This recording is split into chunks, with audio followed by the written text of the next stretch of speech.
All right. Hi, guys. Welcome. Happy Wednesday. Happy hump day.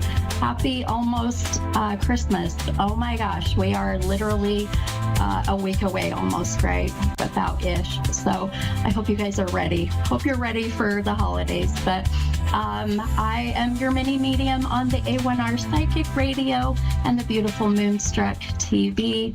I am so super excited for tonight. So I have a beautiful guest that I can't wait for you to hear her story and introduce you to her here in a moment. Just her story is incredible and touched my heart, and God, I'm already getting choked up. I felt with the holidays and just kind of the warm fuzzies that we get during this time, and especially when we have loved ones in spirit, how hard it can be during these times. So I'm always a sucker for a good, like, Hollywood, like Christmas, mushy story. So we're gonna get into that and talk to Raquel, who is this beautiful lady to my left. You're welcome. We're gonna actually, we were sitting here chatting, and I thought, let's pull an affirmation, but I'm going to have her do it here in a moment, because I've thought, if anything, it'll be her beautiful affirmation for the week. So without further ado, I'm going to introduce my beautiful friend. I consider you, if you come in and have a reading with me, you are my friend. Absolutely. You are stuck with me. Sorry, but yep. That might be good, that might not be so good, but I'm so excited. This is Raquel Bott, and beautiful name. Matter of fact, I love your name. So do they call you Raquel, or do you like more of like Kel or Beck, or how there's always short names, Yeah. In like the professional world, I go by Raquel. My close friends call me Kel. My mom calls me Brick. Oh, so so it just depends on who it is. Yes. Well, I think I'm a bit of a good friend. So, yes, of course. Well, good. Well, so Raquel is here. We're gonna have her pull an affirmation, and then we're gonna go into her beautiful story. So I'm gonna spread these out really quick. Now, for those of you who don't know what an affirmation is really kind of a promise to yourself. So you're affirming whatever this says, you're going to do it and promise yourself that you will stick to whatever it says. So pull one card. No pressure. No pressure. At all. Beautiful. Okay.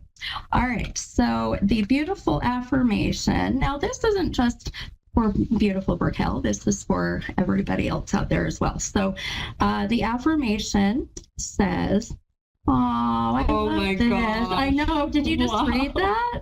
Oh, we're going to all cry. Everybody get your tissue. Life doesn't have to be perfect in order for me to choose happiness. Today, I choose happiness. Wow. Okay, what a beautiful segue into your story, right? So, that's perfect. Yeah. So again, life doesn't have to be perfect in order for me to choose happiness. Today, I choose happiness, which I know your story, and I know that obviously, I don't think anyone's life is perfect.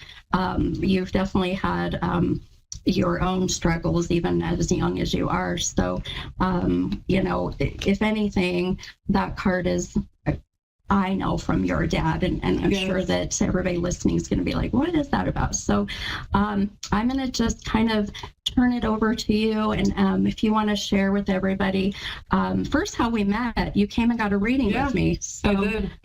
How was that? How did you feel about your reading? Oh my gosh. So I've seen you 3 times now. Yeah. And the first time, my mom, she was like, you need to go see Stephanie. And I was like, okay. Her mom's amazing, by the way. And she... the apple doesn't fall far from the tree. Oh my gosh, she's amazing. And I was at a point, I just barely got out of treatment, and I was starting to get back into my spirituality, and I was just barely starting to heal from my dad's death. Yeah. And I just knew that I needed to come to somebody to try to get in touch with him to see what was next, or not even what was next, just I wanted to hear from him, and I just kind of wanted that comfort. And so I booked our appointment and I came and I brought something from my dad, but you didn't know that it was from my dad. And I just barely got my tattoo from him. And he came through and he said, like, everything that you said about him was exactly the things that he said to me when he was here. Oh. And so what was it that Dad would say? He said, that's my little girl. And he said, he said, baby, I'm always here with you. Oh. And then he just kind of, when he was here, he was such like dry humor.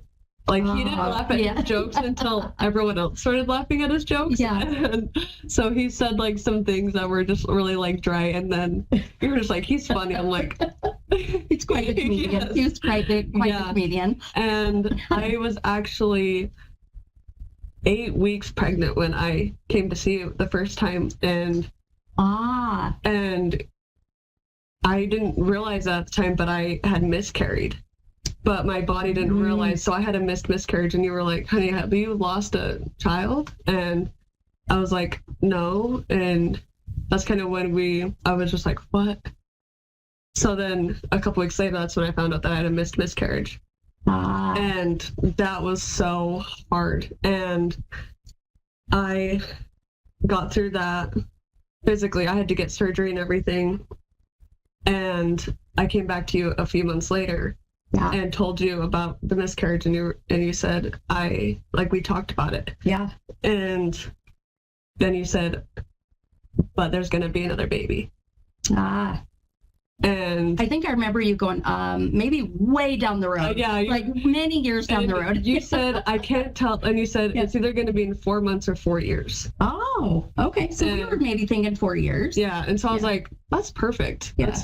I can do that. Yeah. I was 21 at the time. Oh, yeah. 4 years. Yeah. And perfect. So 4 months later, that's when I found out about AC, my baby. Yeah. Wow.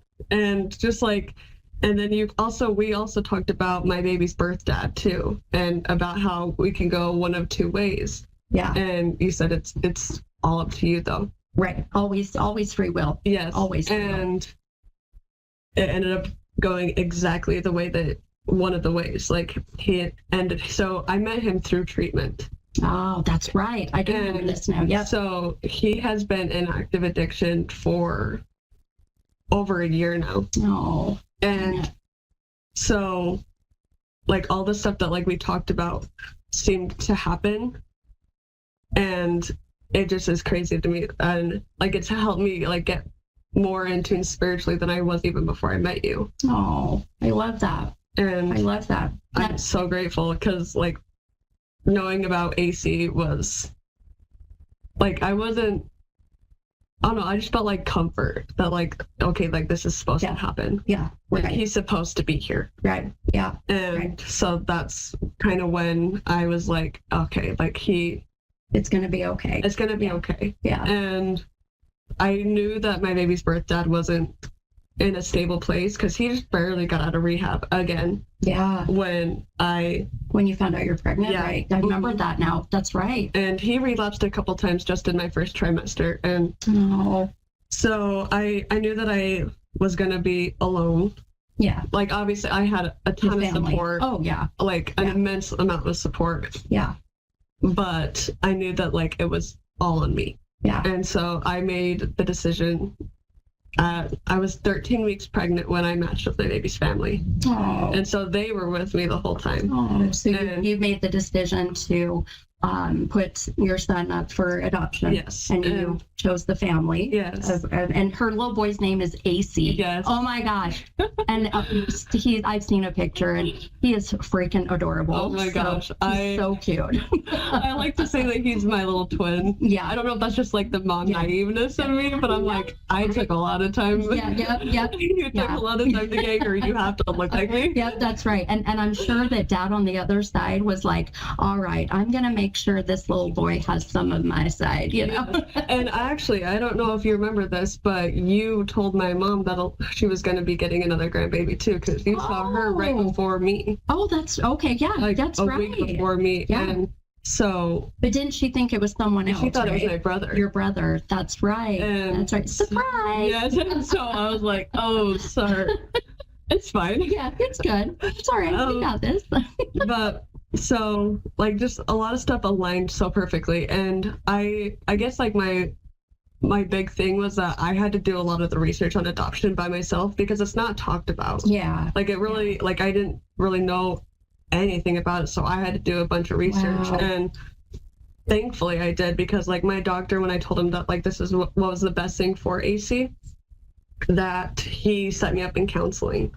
The doctor did. Yeah. Oh my gosh. And I love that. I love that immediately you had the resources. Yes. And Wow. so he set me up in counseling, like trying to, I don't think that there was any bad will. Yeah. I think that he just knew that like I was in a hard place. Yeah. But well, for anybody, right? Anybody that makes that selfless decision of carrying a baby and then deciding to find an adopted, family, and knowing that, the whole time you're carrying this beautiful baby, you're like, all right, well, I don't want to get attached. Yeah. But yet you do. Yeah. And then knowing that when this cute little baby, this beautiful gift is here, you're like, well, I'm going to have to hand him off. Yeah. And, oh my gosh. And he is like the biggest blessing. Like, even though like he'll always be my son, but like I'm not his mother. Yeah.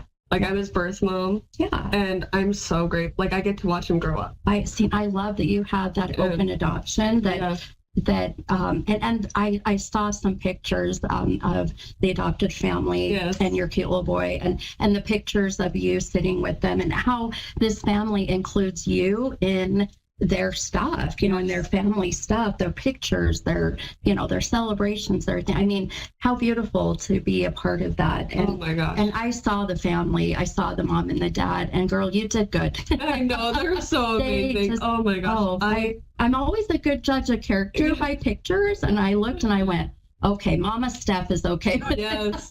And the crazy thing, like everyone says that me and his mom look like sisters. You do. And you do. His dad and my dad look like they could be blood related. Really? Blood related. Okay, and but they have the same like energy too, like the same soul, like so safe and comfortable. And oh my gosh. That's why you were drawn to them. I know, because I got told like when you go to pick your family, you'll know. Yeah. Oh yeah. And sure. I was just like, that's ridiculous. Like, how can you know through a profile? Yeah. But the second I saw like their profile, it felt like I knew them. Well, and do you feel that your dad was right there helping guide you? Oh my gosh. And so when you had a reading with my mom, she actually showed me the recording of it. Yeah. And she got this from another medium as well, that like they could see my dad holding a little boy's hand on the other side. Oh. And this was before AC came. Yeah. That we knew about him. Yeah. And I just know that he held his hand till the moment he got here. Oh. And he has like the best guardian angel protecting him. Oh yeah. And for sure. I had a really traumatic birth, and so I had to get put under anesthesia for my C-section because it was an emergency C-section. Oh, I didn't know that. Yeah. Oh, wow. And because they lost his heartbeat during my labor. And right before they put me under, I was hysterical. Like I was just like, get him here safely. Oh yeah. So right before they put me under, I remember I could like feel like an overwhelming, like not bad pressure, but pressure on my right side. And I just heard, I'm with you, baby girl. Oh. It's going to be okay. Like that was like one of the first things I said when I came out of surgery. I was just like, I heard my dad. Yeah. I heard him. Yeah. And sure. And like, I was okay. Yeah. Everything was going to be okay. Oh. And so when AC's parents came in to meet him after he was born, like, this is how I know that like these people, like I was meant, like something new that I was supposed to know these people. I owe so much to them. They came in to meet AC, and they obviously checked on him. I was holding him. Yeah. But they came straight to me. Like they've taken me in as if I'm their own. Oh my gosh. So they really were like, knowing how, and empathetic with how the process was going to be, but really thinking about you first. Yes. And going, well, we love you so much and we're so grateful for you, but we also know that this isn't easy, but now let's focus on you first. Yes. Because during the pregnancy, like we did a baby shower, we did a gender reveal together. Oh my God. And they met me at the hospital that morning, and wow. Now we get to celebrate like our families together. Like I'll say like we all gained another family. Oh yeah. And for sure. Like I just spent this last Saturday with them all day, and I got to see both sides of their families. Yes. Oh my gosh. So I love that. Like this situation like should have taken me down, but it didn't. Especially with like I am in recovery. Yeah. And I know that this would take a lot of people I know out, and I refuse to be a statistic. Yeah. And like I got told, one thing that really stuck with me that I learned in treatment was, if your dad was sitting right in front of you, how would he feel if you were using him as an excuse to go get drunk? Wow. His death. Oh. And so now I have a baby that I have to think about too. Right. And like I want to know him, and I want to know that like I didn't give him away because I wanted to go out and get drunk or get high or whatever. And I did this because I wanted him to have the best life. Yeah. And I want to be there. Yeah. And I think that absolutely. And I think that I've shared my story too. And I think, I'm 17 years recovering addict, and I know what it's like after, every hour for an addict is work. It's the, once you're an addict, once you're an alcoholic, whatever it may be, whatever addiction it is, you're working at it every day. Every day it's a struggle. And when I decided to get off all of the medications I was on, once I was clean for the most part, after about 3 months, I couldn't believe how clear my mind was and how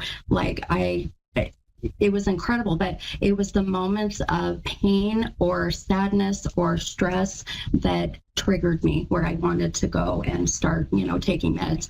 And so I can't imagine where you were at, being still coming out of recovery, fairly new, and then having such a huge decision, and traumatic even, with what you went through, and not wanting to go back to your old ways. Yeah, I fell in love with being sober. Like I love that. I found a new sense of self, and I learned what self-love really meant. Yeah. And I took everything that I learned in treatment and didn't apply it just to not drinking, but I applied it to like life in general. Like I probably gained 10 years of emotional intelligence just in 6 months. Wow. And I have so many giants that I have to thank, that I get to thank, that I get to see every day. And I love that. I couldn't, like, I put in the work and I did everything, but I wouldn't have been able to put in that work if I didn't have the support that I had. Right. And I had to borrow so much love until I found it for myself.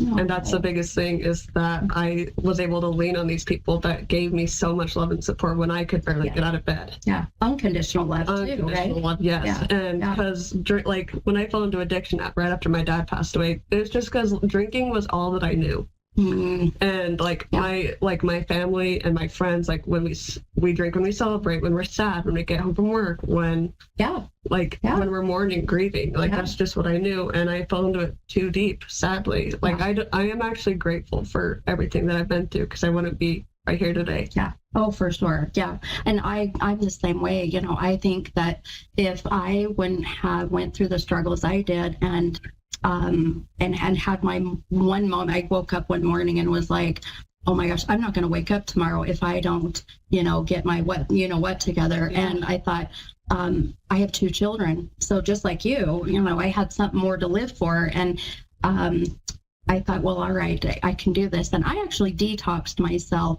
by myself. Oh my gosh. Right. Yeah. And if anybody understands and knows what it's like to be in withdrawal and try to detox yourself, for one, I shouldn't have done it. I should have been in a center. I should have been under very close, watch and care.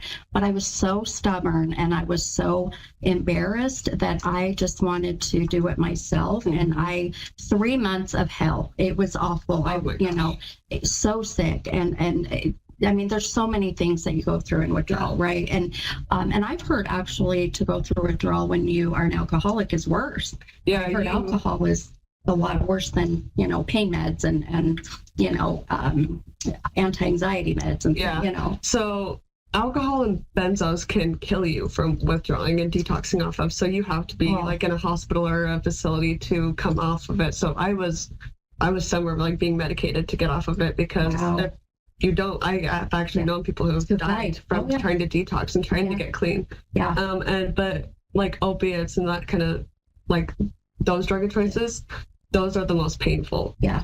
So those are the ones that are gonna make you wish you were dead. Sadly, like it's awful. It was. Well, that's sadly. So like it's never gonna end. Yeah. Oh no, it was like it was hell. I'll just say it was hell. Yeah. But I was grateful, and I'm glad that I woke up one morning and had this epiphany, because I mean I wouldn't be where I am now with sharing my gifts, because I was numbing myself, and when you numb yourself, you numb your soul, right? Yeah. You numb your energy, and you're so oblivious to your purpose in life. Yes. Right. And you aren't capable of love in those times. Like you're not capable of like giving out or giving love.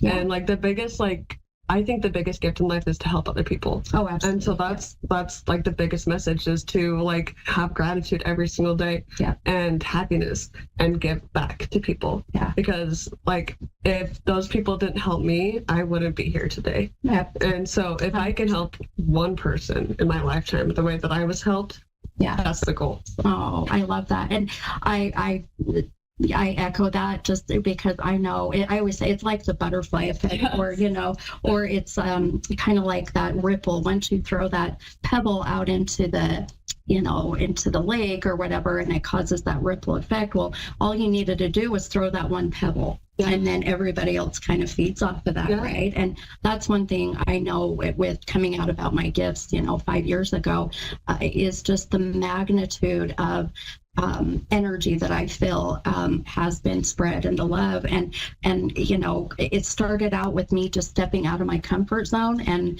going, all right, I'm going to just do this. And for you, it was stepping out of your comfort zone and going, all right, I'm just going to make sure that I live for my son. Mm-hmm. And so, I mean, even your son is such a blessing. Oh my God. He saved you. He did. He saved you. He did. Like, in ways I can't even put into words. And he is just incredible. Like I've always heard about mother love, the motherly love. Yeah. I never understood the intensity of it. Yeah. And like I don't even get to see, I get pictures of him every day, but I'm not with him all day, every day. I'm not the one raising him, and I would die for him. Yeah. And like the second that like I had him in my arms, I've never felt something like that in my whole life. And that week, those 5 days that I had with him in the hospital, I'll never take for granted. Oh yeah, I just that. Yeah. Like the second that I woke up from surgery, I knew that I was on a clock with him being mine. And so I took in every second. I slept for maybe like 6 hours in the hospital. I wouldn't either. I wouldn't either. Like, and I wouldn't either. I'd be like, I just want to be awake, just every waking moment. Now for me, of course, that when I had mine, and my third, I had a C-section too, so I was in the hospital 5 days. I was like, please take her. I need sleep. That's not what I definitely probably would have been, because I was like lethargic. Oh, of course. And they gave me so much medication before I went under surgery, because they didn't want to put me out if they didn't have to, that I didn't remember like the first 3 days. Wow. And I don't know if it was from shock or that. Yeah. Probably maybe both. Maybe both. Yeah. And it was a traumatic week. I'm so blessed that I got to experience it, but it was traumatic. It was a lot. So do you feel, my mind just went to kind of this, do you feel that, I believe in karma, good and bad, mm-hmm. and I never ever wish bad karma, nor do I tell people never wish bad karma on anyone, because it'll come back and bite in the butt later. But do you kind of feel like that your delivery and how things went was kind of your karma, good and bad? Oh, I've never thought about that. I put her on the spot. She wasn't ready for me. Well, I wasn't even thinking about it till now. Honestly, yes. Like I do think that like good karma because I needed that extra time with him, because I only had the time I was in the hospital with him. Yeah. And I do think that it was also bad karma because I was talking to his mom a few weeks before and I said, well, what if I had a C-section? So you kind of manifested it. I put it out into the universe, but I was just like, I hope that nothing happens with him. Yes, for sure. Like, I need him to be okay. For sure. But what if I had a C-section so that I could have more time with him? You could, yeah. And so I think that was kind of both, right? Yes, like, I think that it was like a mix of both. That was kind of just like, hey, watch what you say. Watch what you say. Well, I tell people that all the time. I always say, this is where I tell people, just whatever you put out in the universe, whatever you say, think, feel, and do, it's energy, and it'll come right back. And karma is no joke. Oh, and, for sure. I know we've got about probably less than 2 minutes, but I love this, where I feel like we could be on for an hour. But one thing that I wanted to ask you too, and maybe for others who are out there really struggling with addiction, and regardless of being pregnant or having a child, but anything with addiction, what would you say is the number one piece of advice that you would give those who are struggling with addiction, and that are thinking about going to recovery? I would say that your value is always 100%. And like, if you think that a newborn baby has the value of 100%, I promise you do too. Like, that baby hasn't done anything. That baby hasn't. It's almost like stepping on a dollar bill. Like, the value doesn't change. Like, even though you've been through hard things and that you're going through something hard, like, your worth is 100% always. Like, you've had so many accomplishments, but like, don't doubt yourself. And it's okay to borrow love while you're finding it for yourself. And I promise you can do it. I love it. Beautiful. Perfect way. And what a perfect ending for everybody. So I just thank you so much, Raquel. Thank you for coming. It was so much great. For having me. Oh my gosh, you're so welcome. So grateful to be here. I'm so grateful that you're here. And thank you guys for listening again. And we will see you next week. And it'll be Christmas Eve. Oh my God. That'll be a fun night, fun podcast. All right, guys. Much love. Bye.